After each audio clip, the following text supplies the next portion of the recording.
சிறந்து விளங்க முடியும். படிக்கிற போது டிகிரி வர உங்களுடைய சிந்தனை கல்விக்கே இருக்க வேண்டும், வேறு எந்த சிந்தனையும் இருக்கக்கூடாது. கற்க கசடர கற்பவை கற்றபின் நிற்க அதற்கு தக என்று திருவள்ளுவர் சொல்லியிருக்கிறார். எனவே விலையில்லாத அளவு நீங்கள் கற்றுக்கொள்ள வேண்டும். கற்றுக்கொண்ட பின் தீர்வத்துக்கு படிக்கணும். மன அமைதி ஏற்படணும்னா படிக்கணும். இதை டிகிரி முடிக்கிற வரைக்கும் நீங்கள் படிக்கணும். ஒரு நாளைக்கு ஒரு குறளோ 2 குறளோ படிக்கலாம். அதன் பின்னர் வாழ்நாள் முழுக்க படிக்கலாம். இடையில நான் கல்லூரியில் படிக்கும்போது இதில் ஒரு சிலர் குறிப்பிட்ட அளவை விட அதிகமாக சொல்ல முடியாது. அதனால் நீங்கள் கவலைப்பட வேண்டியதில்லை. வெற்றிங்கிறது ஒரு தடவை 2 தடவை வரலாம், ஆனால் தோல்வி நிறைய தடவை வர்றதுக்கு வாய்ப்பு இருக்குது. ஆனால் இந்த தோல்வி வர்றதுனால நீங்கள் நிறைய கற்றுக்கிற வாய்ப்பு இருக்குது. அதனால் தோல்வியை தளர வேண்டாம். அடுத்த தடவை நாம் நிச்சயமாக வெற்றி பெறலாம் என்று எண்ணி குரலை ஒப்புவிக்குமாறு கேட்டுக்கொள்கிறேன். அதற்கு முன்னர் திரு பாபுஜான் அவர்கள். வணக்கம்.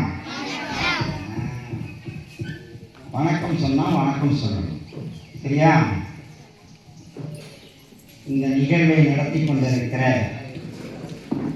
முன்னாள் டிஎஸ்பி அப்படிங்கிறது ஒரு சிறு உங்களுக்கு நம்ம டிஎஸ்பி சோமசுந்தரம் ஐயா சொன்ன மாதிரி கற்க கசடர கற்க வேண்டும். இங்கே இருக்காருன்னு எனக்கு தெரியல, ஆனால் இதே ஊர் தான், பணங்குளம் தான் ஊர். எங்கள் ஹாஸ்டலில் தங்கி படித்தார். கண்டக்டரா எந்த பொருளை கேட்டாலும் சொல்லுவார். பணிபுரியும் பொழுதெல்லாம் இந்த எண்ணம் இல்லை. இப்பொழுது ஓய்வு காலத்திலே வரும் பொழுது ஒரு நூலகத்தை ஏற்படுத்துவதற்கு சென்ற இடமெல்லாம் புத்தகம் வாங்குகிறார் 1000-2000 ரூபாய்க்கு. அது மட்டுமல்ல, மேடையில் பேச நமது ஊர் மக்களை படிக்க வைக்கணும் என்று சொல்லி ஆர்வமுடன் இந்த காரியத்தை செய்து கொண்டிருக்கிறார். அவருக்கு உங்கள் சார்பாக என்னுடைய நன்றியை தெரிவித்துக் கொள்கிறேன். எல்லாரையும் இணைச்சு இந்த கூட்டத்தை சிறப்பாக கொண்டு வாங்க. ஆக ஓய்வு பெற்ற காவல்துறை அதிகாரி அவர்கள் திருக்குறள் படித்திருப்பிய எழுதிருப்பிய தந்தை மகற்காற்று உதவி அவையத்து முந்தி இருப்பச்சே. ஒரு தந்தை மகனுக்கு என்ன செய்யணும் கேட்டா 10 பேர் போயிருக்கக்கூடிய அவையில முன்னால் இருந்து பேசுற மாதிரி ஒரு ஏற்பாடை செய்யணும் அப்படின்னு சொல்லுவாங்க. அவருக்கு 2 பொண்ணுகள். திருக்குறளில் இல்லாதது எங்கும் இல்லை.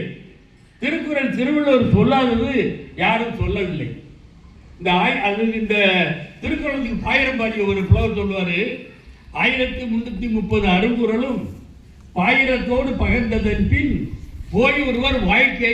ஆகவே நல்ல பேரை வாங்கி கொடுப்பது இந்த நாட்டு. ஆகவே அதை பாதுகாக்க வேண்டும். நம்ம நல்ல பழக்கவழக்கத்தோடு பேச வேண்டும் என்பதால் அதை கருத்தாக படிங்க, அவருடைய பொருள்பட படிங்க, புரிஞ்சுக்கிட்டு அது மாதிரி நடங்க. அந்த கற்பையில் ஒரு கேள்வி இல்லையா, கற்பவைங்கிறது நீங்க படிக்கிற காலத்தான் தெரியும் எதாவது என்று சொல்லி இந்த நேரத்தில் வாய்ப்பு கொடுத்த மாவட்ட காவல் துணை கண்காணிப்பாளர் சோமசுந்தரம் அவர்களுக்கு நன்றி தெரிவித்து விடைபெறுகிறேன். வணக்கம்.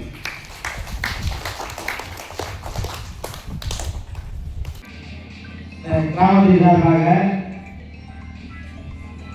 வாழ்ந்திருக்கிறோம் மற்றும் இந்த நிகழ்ச்சிக்கு சிறப்பு புத்தகங்களை படிக்கணும். படிக்க நமக்கு வேற எந்த செலவும் தேவையில்லை.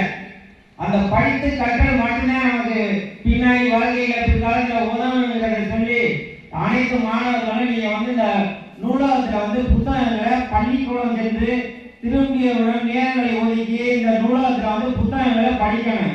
இன்னைக்கு 1330 குறளை நீங்க படிச்சிருக்கீங்கன்னா உங்களுக்கு உங்கள் வாழ்க்கைக்கு வேண்டிய அனைத்து விடையும் அதுல திருக்குறளுக்காக இவ்வளவு பேர் வந்திருக்கிறது. இன்னும் நிறைய பேர் வரல. வந்திருந்தா இன்னும் கூட்டமா இருக்கும். இப்படி அருமையான ஒரு திருக்குறளுக்காக குறள் ஒப்புவித்தல் போட்டியில் பங்கு பெற்று பரிசு பெறுவதற்காக அல்லது பரிசே பெறா உங்க ஊரை சார்ந்த காவல் துணை கண்காணிப்பாளர் சோமசுந்தர சார், அவர் ஒரு பெரிய அதிகாரியா இருந்தவங்க காவல்துறையில, அவங்க உங்க ஊரை சார்ந்தவங்க. அவர் இன்னைக்கு திருக்குறள் போட்டியெல்லாம் நடத்தணும் அப்படின்னு ஒரு ஆர்வத்தோட வந்திருக்காங்க இல்லையா? அவங்கள முதல்ல உண்மையிலே நான் வணங்கி மகிழ்கிறேன். அவங்களுடைய முயற்சி, கடுமையான முயற்சி எடுத்து எங்களை எல்லாம் இங்க கூப்பிட்டுருக்காரு சார். அதற்காக அவருக்கு மனமார்ந்த பாராட்டுகளை இந்த நேரத்தில் சொல்றேன். ஏன்னா திருக்குறளுக்காக இப்படி நம்ம எல்லாரும் சேரணும். நம்ம சேர்றது, தமிழர்கள் திருக்குறளுக்காக சேர்றது ரொம்ப கம்மியா இருக்கு. திருக்குறள் கழகம்னு நிறைய இடங்கள் எல்லாம் வச்சிருக்காங்க. ஆனா நம்மளை காட்டிலும் வெளிநாட்டுல திருக்குறளை நிறைய பேர் இப்ப படிக்க ஆரம்பிச்சிருக்காங்க. அதை நீங்க தெரிஞ்சுக்கணும். உண்மையிலேயே அதை பத்தி நான் சொல்றேன் உங்கள்கிட்ட. இந்த நிகழ்ச்சிக்கு இந்த நிகழ்ச்சியை சிறப்பா நடத்தணும் அப்படிங்கிற உத்வேகத்தோட கலந்து கொண்டிருக்கிற நல்ல உரையை உங்களுக்கு எல்லாம் வழங்கி இருக்கக்கூடிய இலக்கிய பேரவை, ஆலங்குடி இலக்கிய பேரவையினுடைய தலைவர் மரியாதைக்குரிய பாபுஜான் சார் அவர்களை நாம் அன்போடு இங்கே வரவேற்று மகிழ்கிறோம். இது மாதிரி விஷயங்களுக்கு நிறைய உற்சாகம் கொடுக்கக்கூடியவர், மாணவர்களுக்காக நிறைய பரிசுகளை பாராட்டுகளை அடிக்கடி செஞ்சுக்கிட்டு இருக்கவர் ஆலங்குடி இலக்கிய பேரவையினுடைய தலைவர். அவரையும் இங்க அன்போட வரவேற்று எங்களுடைய மூத்த வழிகாட்டிய ஆசிரியர், திருக்குறள் ஆசிரியர்னே அவருக்கு பேர் வச்சுட்டாரு சார். நம்ம டிஎஸ்பி சார் அவர் திருக்குறள் ஆசிரியர்னே சொல்றாரு. அவர் பொதுவாகவே ஆசிரியர், தலைமை ஆசிரியர். அவர் தலைமை ஆசிரியராக இருந்தவர், உதவி கல்வியாளராக இருந்து பணி ஓய்வு பெற்ற நல்ல ஒரு பேச்சாளர். நாங்கெல்லாம் பேசுறதுக்கு வர்றதுக்கு முன்னாடியே அவர் பட்டிமன்ற பேச்சாளர். அப்படி ஒரு நல்ல பேச்சாளர் கருப்பையா ஆசிரியர் அவர்கள் இங்கே வருகிறது உங்களுக்கு அருமையான கருத்துக்களை சொல்லியிருக்காங்க. அதே போல இந்த பகுதி சார்ந்த முற்போக்கு இயக்கங்களுக்கு நல்ல அவர் உறுதுணையாக இருக்கக்கூடிய தோழர் ஜீவா அவர்கள் நிறைய கருத்துக்களை படிக்கிறத வலியுறுத்தி உங்கள்கிட்ட பேசினார். அவரையும் மிகுந்த அன்போடு வரவேற்கிறேன். எங்களுடைய தோழர் நல்ல ஒரு முற்போக்கு சிந்தனை உடையவர். அவங்க எல்லாரையும் இங்கு வருகை தந்திருக்கிற பெரியோர்கள், தாய்மார்கள், மாணவ கண்மணிகள் எல்லோரையும் மனதார நான் வரவேற்று மகிழ்கிறேன், ரொம்ப வாழ்த்துகிறேன். அதே போல எங்க நண்பர் பத்திரிகையாளர், நாளை பார்த்தீங்கன்னா உங்க செய்தியெல்லாம் நண்பர் பத்திரிகையாளர் பங்கராஜ் சார் அவர்கள், தினத்தந்தி பத்திரிகையாளர், அவர்களையும் மிகுந்த அன்போடு வரவேற்கிறேன். மலை வர்ண மாரியம்மன் கோவில், இது என்ன கோயில்? இது மணிவர்ணமா? மணிவர்ண மலை மாரியம்மன் கோவில். இது ஒரு வித்தியாசமான பேரா. இந்த பேரை நான் இப்பதான் முதல் முறையா பார்க்கிறேன். மணிவர்ண அப்படின்னா இந்த கோயில் வாசல்ல உட்கார்ந்து திருக்குறள் படிச்சா மறக்காதுன்னு நம்ம நினைச்சிட்டோம். மறக்கப்படாது, அப்புறம் வாழ்நாள் கூட மறக்கப்படாது. அது மாதிரி மணிவர்ண மலை மாரியம்மன் நமக்கெல்லாம் அருள் செஞ்சு இந்த குறளை நாம வாழ்நாளில் கற்றுக்கொண்டே இருக்க உதவி செய்யணும்னு அம்பாலையும் நான் வேண்டிக்கிறேன் அல்லது கேட்டுக்கிறேன். ஏன்னா இது மாதிரியான ஒரு வாய்ப்பு ஒரு நல்ல ஞாயிற்றுக்கிழமை உங்களுக்கு எப்பவுமே கிடையாது. வாழ்நாளில் திருக்குறளை படிப்பதுங்கிறது ஒரு அருமையான அனுபவம். இது மாதிரியான ஒரு உலக மொழிகள்ல கிட்டத்தட்ட பல்லாயிரக்கணக்கான மொழிகள் உலகத்துல நம்ம பேசுறது என்ன மொழி? தமிழ் மொழி. அப்புறம் படிக்கிற வேற என்ன மொழி தெரியும் உங்களுக்கு? இங்கிலீஷ் தெரியும். அப்புறம் யாராவது ஹிந்தி படிக்கிறீங்களா? ஹிந்தி ஸ்கூல்ல உங்களுக்கு சொல்லி கொடுப்பாங்களே. இங்க இருக்க பாபா சாருக்கு 3-4 மொழி தெரியும். ஹிந்தியும் படிப்பாரு, உருதும் பேசுவாரு. நான் ஹிந்தி படிச்சிருக்கேன், ஹிந்தியில பாஸ் பண்ணிருக்கேன், நிறைய சப்ஜெக்ட் எல்லாம் பாஸ் பண்ணிருக்கேன். எனக்கு அவ்வளவா பேச தெரியும், ஆனா எல்லாத்தையும் படிக்க தெரியும். 3 மொழி தெரிஞ்சாலே கொஞ்சம் நம்ம படிச்ச மாதிரி காமிச்சுக்கிறோம். ஆனா இந்த திருக்குறள் எடுத்துக்கிட்டீங்கன்னா இன்னைக்கு 542 தடவை மொழிபெயர்க்கப்பட்டுச்சு. எத்தனை தடவை? 542 தடவை உலகம் முழுக்க மொழிபெயர்க்கப்பட்டது திருக்குறள். இது மாதிரி இந்தியாவில் இருக்கக்கூடிய பல்லாயிரக்கணக்கான இலக்கியங்கள் இருக்கு, மிக சிறந்த இலக்கியங்கள் இருக்கு. இந்த எந்த இலக்கியமும் இந்த அளவுக்கு உலக அளவில் மொழிபெயர்க்கப்படல. அது தெரிஞ்சுக்கணும்.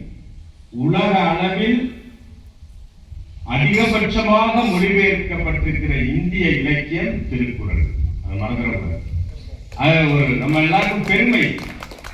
நம்ம தமிழ் மொழியிலிருந்து ஒரு நூல் உலக அளவுல 542 தடவை மொழிபெயர்க்கப்பட்டது. அப்படின்னா என்ன அர்த்தம்?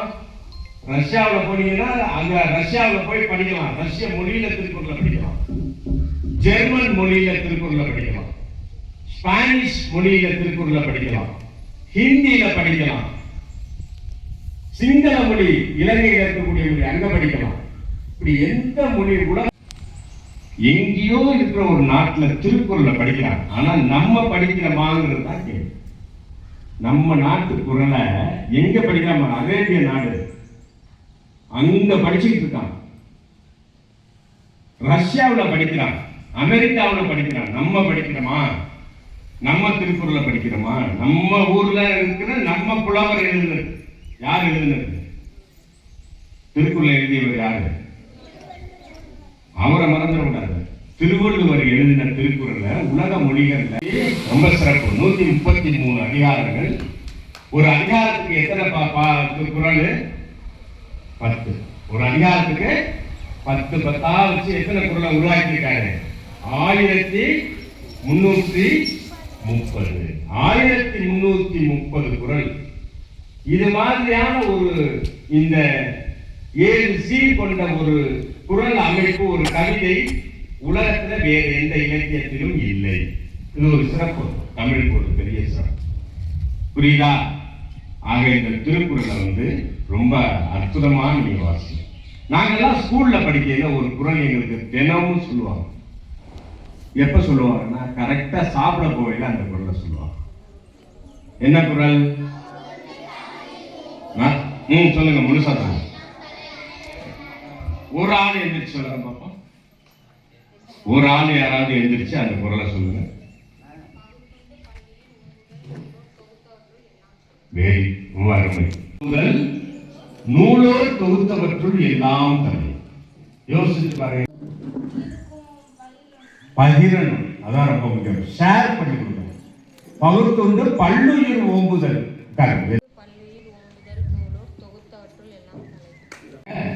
இல்ல, பல்லுயிர் ஓம்புதல். பல்லுயிர் எல்லா உயிருக்கும் கொடுக்கணும். பகுத்துண்டு பல்லுயிர் ஓம்புதல் நூலோர் தொகுத்தவற்றுள் எல்லாம் தலை. நூலோர் யாரு? படிச்சவங்க, பெரிய படிச்சவங்க, நூல்கள் நிறைய படிச்சவங்க, பெரிய அறிஞர்கள், பெரிய ஞானிகள்.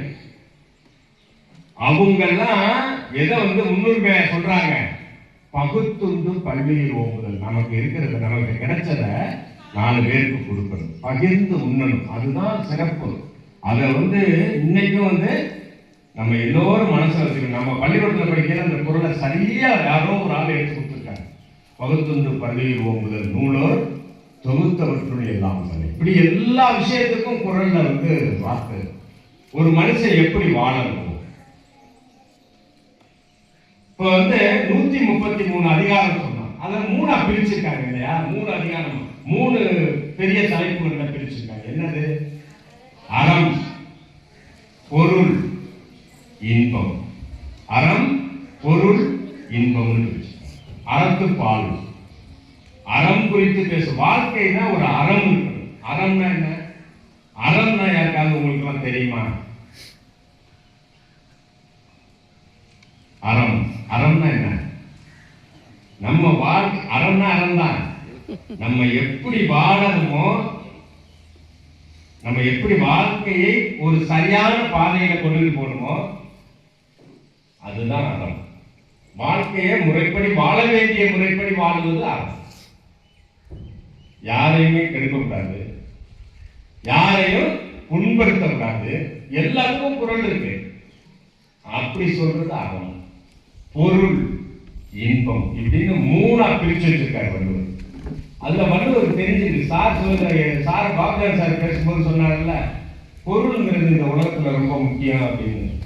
வள்ளுவருக்கு அது தெரிஞ்சு. வள்ளுவர் என்ன பண்ணியிருக்காருன்னா, பொருள் அதிகாரம் இருக்குது. பொருள், அறம், பொருள், இன்பம். பொருளை நடுவில் வச்சிருக்காரு. பொருளை நடுவில் வச்சு அதுலதான் அதிகப்படியான குறள் இருக்கு. அதுல அதுலதான் அதிகாரம் இருக்கு. எதுல? பொருட்பால்ல தான் அதிக அதிகாரம். இன்பத்துப்பால்ங்கிறது காமத்துப்பால்னு சொல்லுவாங்க. அது ஒரு விதமான வாழ்க்கை முறையை பற்றி பேசு. அதுவும் இன்பத்துப்பால்னு சொல்றாரு. அப்ப ஆனா ஒரு விஷயத்தை நீங்க நல்லா யோசிச்சு பார்க்கணும். 1330 குறளிலும் ஒரு அறம் இருக்கிறது. வாழ்க்கைக்கான ஒரு தத்துவம் சொல்லப்படுகிறது. வாழ்க்கையை பற்றி பேசுகிறது. ஒவ்வொரு குறளும் பேசுகிறது. நீங்க நல்ல நீங்கெல்லாம் இப்ப படிச்சுட்டு இருக்கீங்க. என்ன செய்யறோம்? நம்மலாம் இப்ப என்ன செய்யறோம்? நீங்க எல்லாம் என்ன செய்றீங்க? வேறு ரொம்ப அருமை, ரொம்ப அருமை. பாராட்டுகள். எல்லாரும் கைதட்டி பாராட்டு இருக்கணும். எங்க வீட்டுக்கு ஒருத்தர் வர்றாருன்னா அவரை எப்படி பார்க்கணுங்கிறத வள்ளுவர் சொல்றாரு. அழகா, அவ்வளவு அழகா. எத்தனை வருஷத்துக்கு முன்னாடி பாருங்களேன், 2500 வருஷத்துக்கு முன்னாடி திருக்குறள்.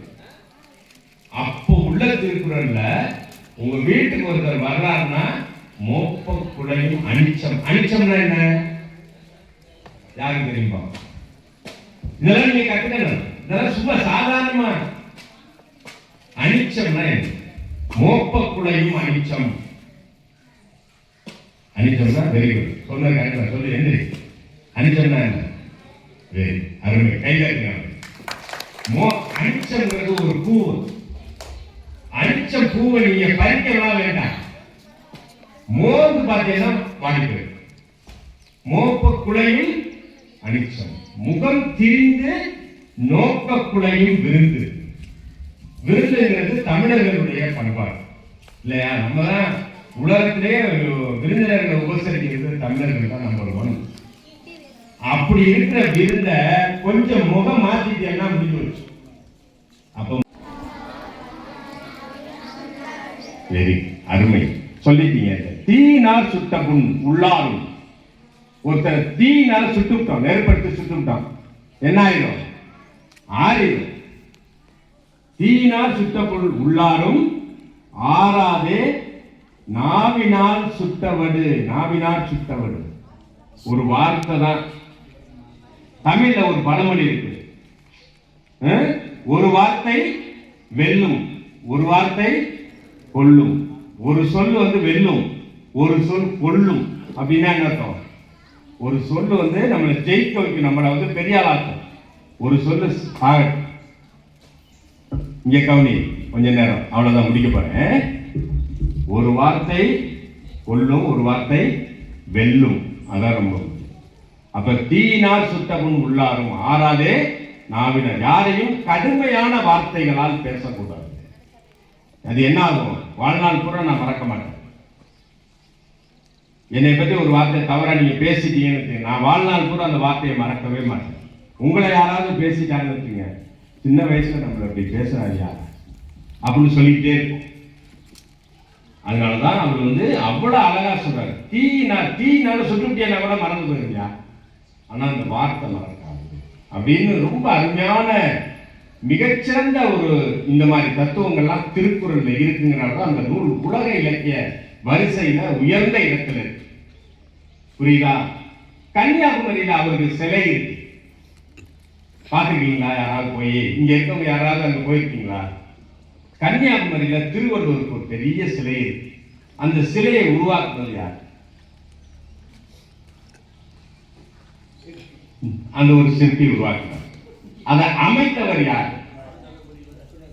முன்னாள் தமிழகத்தினுடைய முதலமைச்சராக இருந்த டாக்டர் கலைஞர் மு. கருணாநிதி உருவாக்கின ஒரு சிலை அங்க.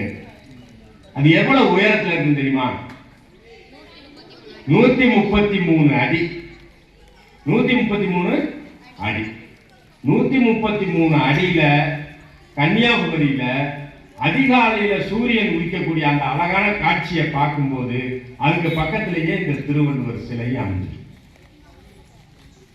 பார்த்திருக்கீங்களா? அந்த டிவியில பார்த்திருக்கீங்களா? எல்லாரும் பார்த்திருப்பீங்க.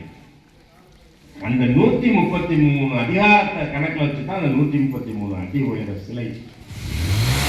ஒரு பெரிய சுனாமி வந்துச்சு தமிழ்நாட்டுல பெரிய சுனாமி அடித்தப்ப கூட அந்த திருவள்ளுவர் சிலை ஒண்ணுமே ஆகல, அப்படியே நிக்குது. அவ்வளவு கம்பீரமா நிக்குது. நான் இப்ப முடிக்க போறேன். அதுக்கு முன்னாடி ஒரு கருத்து எனக்கு ரொம்ப அந்த திருக்குறளில் ரொம்ப ரொம்ப பிடித்தமான திருக்குறள் ஒன்று. அறிவினான் ஆகுவதுண்டோ, அறிவினான் ஆகுவதுண்டோ, பிரிதின் நோய் தன்னோய் போல் போற்றாக்கடை அப்படின்னு ஒரு குறள். இந்த குறளை நீங்க தெரிஞ்சுக்கணும். உங்களுடைய அறிவுனால ஆகுவதுண்டோ, பிரிதின் நோய். ஒருத்தருக்கு நோய் வந்துருச்சு, அவர் நோயால துடிக்கிறார், அது ரொம்ப அவஸ்தைப்படுறார். அவரை நம்ம பார்த்துட்டு தனக்கு வந்த நோயாக கருதி அவருக்கு உதவலைன்னா நீங்க படிச்சு என்ன புண்ணியம் அப்படின்னு வள்ளுவர். இது ஒரு அருமையான கேள்வி. திருக்குறள்ல ரொம்ப ரொம்ப சிந்திக்க வைக்கிற ஒரு பகுதி இதெல்லாம். அறிவினால் ஆகுவதுண்டோ, பிரிதின் நோய் தன்னோய் போல் போற்றாக்கடை அப்படின்னு வள்ளுவர் சொல்றார். இப்படிப்பட்ட அற்புதமான ஒரு சொற்களஞ்சியம் திருக்குறள். இந்த திருக்குறளை நீங்க நிறைய படிக்கணும். திருக்குறளுக்கு நிறைய பேர் உரை எழுதியிருக்காங்க. திருக்குறளுக்கு நம்ம இன்னைக்கு படிக்கிறோம்ல, எளிமையாக படிப்பதற்கு திருக்குறளுக்கு உரை இருக்குது. இந்த உரையை எழுதினதுல நிறைய பேர் எழுதியிருக்காங்க. மு வரதராசனார் அப்படின்னு ஒருத்தர் ஒரு அருமையான உரை எழுதியிருக்கார். மூவாவுடைய திருக்குறள் உரை. அதை நம்ம படிக்கணும். அதெல்லாம் அவசியம் படிக்கணும். அப்புறம் இந்த மாதிரி மாணவர்கள்ட்ட கிராமங்கள் தோறும் திருக்குறளை கொண்டு போனதுல ஒருத்தருடைய பங்கு. இந்த மாதிரி கிராமத்துல போய் உட்கார்ந்து சாதாரணமா பேசுவார் திருக்குறள். கிராமம் பூரா கொண்டுட்டு போவார். அந்த திருக்குறளை சொன்னவர் ஆசா ஞான சம்பந்தம் அப்படின்னு ஒரு ஆசா ஞானம் சொல்லுவாங்க. ஆசா ஞானங்கிற ஞான சம்பந்தம் ஐயா தான் திருக்குறளை இப்படி உலகம் பூரா கொண்டுட்டு போனார். அப்புறம் திருக்குறள் முனுசாமி அப்படின்னு ஒரு ஐயா, பெரியவர், பெரிய அறிஞர், திருக்குறளார். அவர் பேரே திருக்குறளார் தான். இப்ப திருக்குறள் ஆசிரியர்னு சார சொல்ற மாதிரி திருக்குறள் முனுசாமின்னு ஒரு பெரியவர் இருந்தார். அவர் தான் திருக்குறளை தமிழ்நாடு பூரா பட்டி தொட்டி எங்கும் கொண்டுட்டு போனார். உங்களுக்கு இப்படிப்பட்ட அருமையான திருக்குறளை நீங்க எடுத்து படிக்கணும். நம்ம தேசத்தினுடைய தந்தை யாரு? நம்ம தேசத்தோட தந்தை யாரு? நல்லா சொல்லுங்க சத்தமா. மகாத்மா காந்தி. அந்த மகாத்மா காந்தி தென்னாப்பிரிக்காவில் வழக்கறிஞராக இருந்தார். எங்க? தென்னாப்பிரிக்காவில் அவர் வழக்கறிஞராக வேலை பார்த்தார். தென்னாப்பிரிக்காவில் வழக்கறிஞராக வேலை பார்க்கல அவர் ஃப்ரீயா இருக்கிற டைம்ல எல்லாம் நிறைய புத்தகம் படிப்பார். சோழர் ஜீவா சொன்னாங்கல்ல, நிறைய படிக்கணும். அது மாதிரி நிறைய படிக்கக்கூடியவர் காந்தி. நல்லா கேட்டுங்க, இங்க பாருங்க, நல்லா கவனிங்க. காந்தி நிறைய படிக்கிறாரு. அவர் யாருடைய நாவல்களை அதிகம் விரும்பி படிப்பார்னா, ரஷ்யாவில் ஒரு லியோ டால்ஸ்டாய்னு ஒரு எழுத்தாளர், அவருடைய எழுத்துக்களை தான் காந்தி விரும்பி படிப்பார். நாவல்கள், சிறுகதை, இது மாதிரி லியோ டால்ஸ்டாய் புத்துயிர்ப்புன்னு ஒரு நாவல் எழுதியிருக்காரு. அதெல்லாம் மிக சிறந்த நாவல். ரஷ்யாவில் தமிழ்லையும் மொழிபெயர்த்திருக்காரு. மொழிபெயர்ப்பு நிறைய இருக்கு அவருடைய நாவல். நம்ம நூலகத்துல எல்லாம் இருக்கு. அந்த புத்துயிர்ப்பு நாவல் உட்பட அனைத்து நாவல்களையும் படிச்ச உடனே காந்தி என்ன பண்ணுவார்னா, லியோ டால்ஸ்டாய்க்கு ரஷ்யாவுக்கு லெட்டர் எழுதுவார். வணக்கம் டால்ஸ்டாய் அவர்களே, உங்களுடைய நாவல் படிச்சேன், இந்த நாவல் படிச்சேன், ரொம்ப சிறப்பா இருந்துச்சு. இந்த சிறுகதைகள்லாம் படிச்சேன், ரொம்ப அற்புதமா எழுதிருக்கீங்க. நிறைய அறக்கருத்துக்களை உங்கள் நாவல்கள்ல வைக்கிறீங்க, உங்க எழுத்துக்கள்ல வைக்கிறீங்க. இதெல்லாம் எங்கே இருந்து நீங்க எடுத்தீங்கன்னு கேட்டாங்க. அதுக்கு லியோ டால்ஸ்டாய் ஒரு மாசம் கழிச்சு காந்திக்கு ஒரு கடிதம் எழுதினார். காந்திக்கு ஒரு கடிதம் எழுதி அவர் என்ன சொன்னார் அப்படின்னா, மரியாதைக்குரிய காந்தி அவர்களே, நீங்க கேள்வி கேட்டிருந்தீங்க, என்னுடைய நாவலில் அறக்கருத்துக்கள் நிறைய வைக்கிறீங்களே, இதெல்லாம் எங்க இருந்து எடுத்திருக்கீங்க அப்படின்னு கேட்டீங்க. நான் உண்மையிலேயே உங்கள்கிட்ட சொல்றதுல ரொம்ப பெருமைப்படுறேன். உங்க இந்தியாவில் இருக்கக்கூடிய தென்னிந்தியாவில் தமிழ்நாட்டில் திருக்குறள் என்கிற நூலில் இருந்துதான் இந்த அறக்கருத்துக்களை எல்லாம் எடுத்தேன். ஜெர்மன் மொழிபெயர்ப்பு திருக்குறளை நான் முழுமையாக வாசித்து விட்டேன் அப்படின்னு லியோ டால்ஸ்டாய் காந்திக்கு கடிதம் எழுதுறார். அது காந்தி சொல்றாரு, எதிர்காலத்தில் நான் தமிழராக பிறந்து திருக்குறளை வாசிக்க வேண்டும் அப்படின்னு காந்தி சொல்றார். அந்த அளவுக்கு ஒரு உயரிய நூலாக திருக்குறள் விளங்குகிறது. நீங்க இன்னும் நிறைய பேசலாம், ஆனா நீங்க பேசணுங்கிறதுக்காக தான் நாங்கள் முடிச்சுட்டாங்க எல்லாருமே குயிக்கா. சில கருத்துக்களை உங்கள்கிட்ட பேசணும். திருக்குறளை வந்து வெறும் மனப்பாட பாட்டா படிக்கணும். 1330 குறளை நேரம் கிடைக்கும் போதுதான் வாசிக்கணும். இன்பத்துப்பால் வாசிக்கலாமா, அப்படி வாசிக்க கூடாதுன்னு சொல்றாரு அப்படின்னு ஒரு சந்தேகத்தை கிளப்போம். நீங்க இப்ப படிக்க வேண்டாம், அறம் பொருளை மட்டும் இப்ப படிங்க. இன்பத்துப்பால் நீங்க பெரிய பிள்ளையாக நிறைய படிச்சுட்டே போகலாம். அருமையான உவமை, நிறைய நல்ல கருத்துக்கள்லாம் அந்த இன்பத்துப்பால், அதையும் நீங்க எல்லாமே வாசிக்கணும். 1330 குறளும் தமிழர்கள் தெரிந்து கொள்ள வேண்டிய நம்முடைய சொத்து, உலக சொத்தா மாறி இருக்கு திருக்குறள். அதனால நம்முடைய சொத்தான திருக்குறளை, இலக்கிய சொத்தான திருக்குறளை உங்கள் வாயால் இன்றைக்கு கேட்டு, உங்களுடைய அற்புதமான அந்த தமிழினுடைய உச்சரிப்பை கேட்டு நாங்கள் எல்லாம் மகிழ்ச்சி அடைய இருக்கிறோம். உங்களுக்கு வாழ்த்துக்களை தெரிவித்து இந்த இப்படிப்பட்ட ஒரு அருமையான நிகழ்ச்சியை ஏற்பாடு செய்த நம்ம சோமசுந்தரம் சார் டிஎஸ்பி அவர்களுக்கு என்னுடைய மனமார்ந்த நன்றியினை இந்த நேரத்தில் தெரிவித்துக் கொண்டு, உங்களுடைய பெற்றோர்களுக்கு, உங்களுக்கு எல்லோருக்கும் மனமார்ந்த நன்றிகளை தெரிவித்து விடைபெறுகிறேன். நன்றி, வணக்கம்.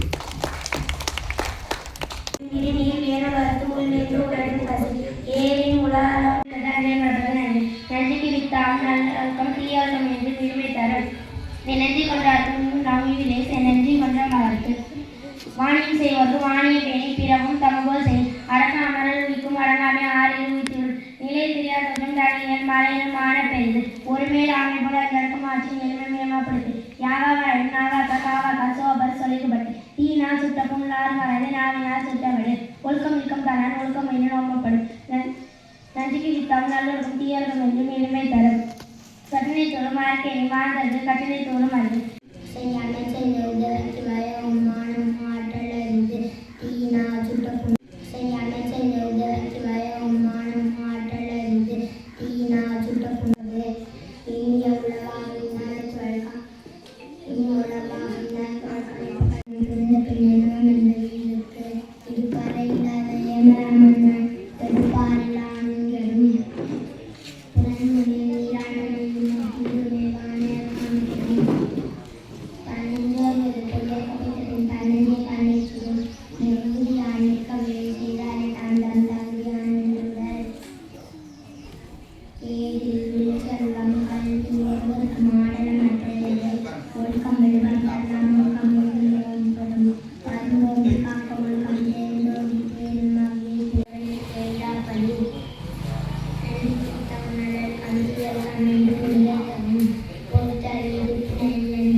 போர்த்தார்க்கு ஒரு நாளே இன்பம் போர்த்தார்க்கு பொன்னும் துணையும் புகழ் திறனல்ல தற்பிற செய்யும் நோனும் தரநல்ல செய்யாமை நன்று ஆக்கமதர்னாய் செல்லும் ஆசையிலா ஊக்கம் உடையானுளே வெள்ளத்தனது மல நீட்டம் ஆட்டத்தம் உள்ளத்தனது உயர்வு உடையர் எனப்படும் மகிழார் உடையது உடையதோமற்று உள்ள உடைமை பொருளுடைமை இல்லாத நீட்டம் இல்லுவதெல்லாம் உயர்வுள்ளல் மற்ற தள்ளினும் தள்ளாமை நன்று உள்ளமில்லாதவர் ஏதார் உலகத்து வள்ளியம் என் நெஞ்சருக்கு மனத்துக்கண் மாசுள்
எத்தியாமா இருக்கிறியா?